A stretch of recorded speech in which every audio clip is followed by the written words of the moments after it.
नाशिकमधील काँग्रेसचे आमदार हिरामण खोसकर हे मुलाखतीसाठी पोहोचलेले आहेत। काँग्रेस जो उमेदवार देईल त्याचं काम करू, मी देखील आज मुलाखत देणार असं खोसकरांनी यावेळी म्हटलं। पक्षश्रेष्ठींचा झालेला गैरसमजही दूर केल्याचं आणि पक्षाने सांगितलं त्यांनाच मतदान केल्याचंही त्यांनी म्हटलेलं आहे।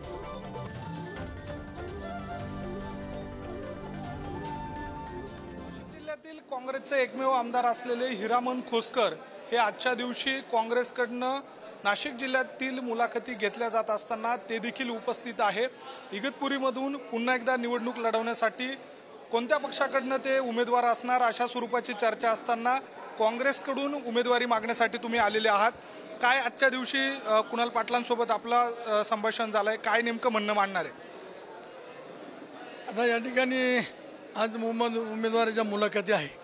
प्रामुख्याने मागील काळामध्ये ज्या वेळेला विधान परिषदेच्या निवडणुका झाल्या तुमच्याबद्दल वेगवेगळ्या स्वरूपाची चर्चा देखील झाली आणि त्या चर्चेनंतर आज थेट मुलाखतीच्या निमित्तानं तुम्ही काँग्रेसमध्येच उमेदवारीसाठीची आग्रही मागणी करताय। काय नेमकं या सगळ्या चर्चा घडल्या? या संदर्भात मी थोरात साहेबांकडे गेलो, नाना पटोले साहेबांकडे गेलो, त्यांना एकच सांगितली, मला जी काही निशाणी दिली माझ्याकडून मतदान करून घेतलं, मी मराठीत मतदान केलं, मला सिद्ध करून द्या, मी उमेदवारी पण मागणार नाही। त्यात मी नाना पटोले साहेबांना दोनदा भेटलो, थोरात साहेबांना भेटलो, परंतु अजितदादाचे माझे संबंध जवळकी जवळ 25 वर्षे मी राष्ट्रवादीमध्ये काम केलं, त्याच्यामुळं निधी तर आणायला कोणाकडे जावं लागतो, म्हणजे विरोधात असून तर घरी तर बसू शकत नाही।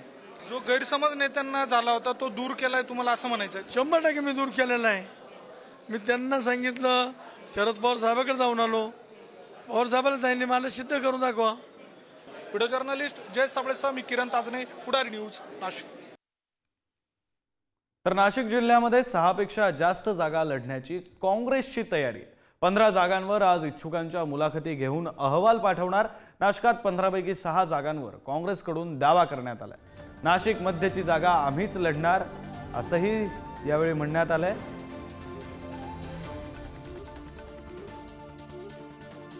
काँग्रेसचे कार्याध्यक्ष कुणाल पाटील यांच्याशी एक्सक्लुझिव्ह बातचीत केली आमचे प्रतिनिधी किरण ताजने यांनी।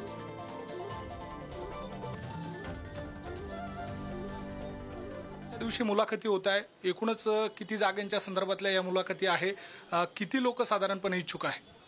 एकूण नाशिक जिल्ह्यामध्ये जे संपूर्ण 15 विधानसभा मतदारसंघ आहेत, या सर्व 15 जागांकरता आम्ही त्या ठिकाणी इच्छुकांच्या मुलाखती आयोजित केल्या आहेत। गेल्या काही महिन्यापूर्वी काँग्रेस पक्षाने इच्छुकांकडून फॉर्म भरून मागवले होते, त्यामुळे प्रत्येक मतदारसंघामध्ये इच्छुकांनी त्या ठिकाणी फॉर्म भरून दिलेत।